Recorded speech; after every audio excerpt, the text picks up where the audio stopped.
Hello and welcome to TOD Rolls Dice, where we have a brand new reveal, a knight.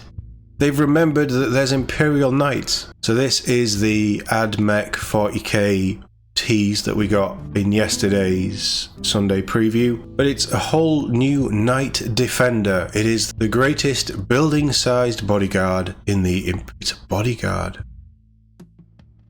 If you listen closely, you can hear the distant thunder of titanic footfalls and the blare of majestic war horns, which can only mean one thing: the Imperial Knights are on the march. And through the fog of war, we've spied a new Questros pattern knight stomping toward the front lines. He looks big.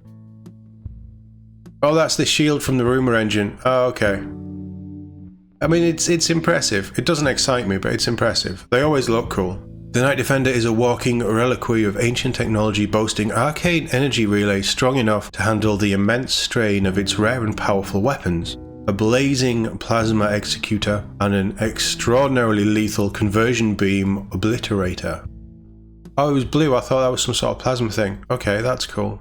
I'd have maybe painted that differently. Most distinctive of all is the bulbous void shield generator mounted on the top of its chassis, providing even greater protection than the usual iron shields, in a flickering dome that can envelop other nearby allies. Oh, that's going to be a problem to chew through. The nobles who pilot these priceless relics are selfless on the battlefield, placing their significantly more durable steeds between their allies and the enemy's guns. Those that think the Knight's Defender are nothing more than a mobile bunker are swiftly rebuked, however, as the sheer killing power of their guns can wipe out the strongest war machines from existence. So this obliterator is going to be gross. The rules for this distinguished newcomer can be found in the forthcoming Codex Imperial Knights, They Have Remembered, which contains all the background lore and miniature galleries you know and love, with freshly updated data cards for Imperial Knights units and 4 detachments in which to use them. The Imperial Knights have no new combat patrol, so this section is instead replaced with an in-depth painting and heraldry guide that's perfect for getting the most out of your large centerpiece miniatures. So they already have a combat patrol that was in White Dwarf. It should be available to download and free in the app.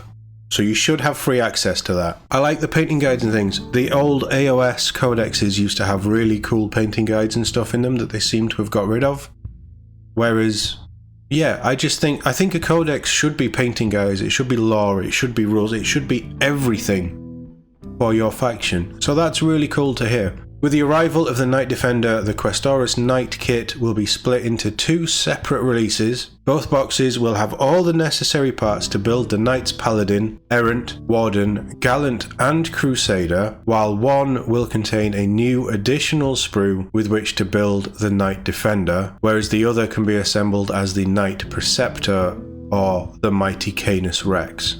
Okay. Knights players, I mean, you probably already have all of the previous Knights anyway. Let me know what you think on that. So my initial take and understanding on that is you can build all the bog standard stuff from either box you buy. If you want the Defender, it's a different box to Canis Rex and the Preceptor. I think I'm okay with that.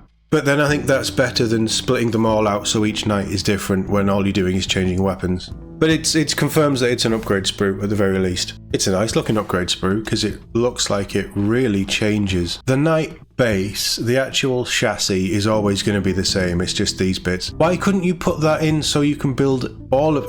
I don't know. For some reason that's a bit of a sticking point for me, but I'm never going to buy them anyway, so... Alongside this release, Imperial Knight players will also be able to add themed dice and a set of data cards to their collection. As expected, we'll have more information on the upcoming Imperial Knights release as we get closer to pre-order time. So keep an eye on WarCom for more. We'll cover those, we'll cover the rules and things. I expect that Imperial Knights, Chaos Knights will be thrown out together. The shield generate thing is cool, and rules-wise, that could really be fun and interesting to play with. But it looks like a knight to me. My eye isn't that good at differentiating between what the knights are. It's just a knight. I think the weapons look amazing. I think the paint job's really nice. I think they've done a great job putting it together. I don't know how different it is. Obviously, rules-wise, it's going to be very different because it sounds like it's tougher, it sounds like it's more hard-hitting, and it sounds like that shield generator is really going to be necessary against a lot of the threats. But we'll see.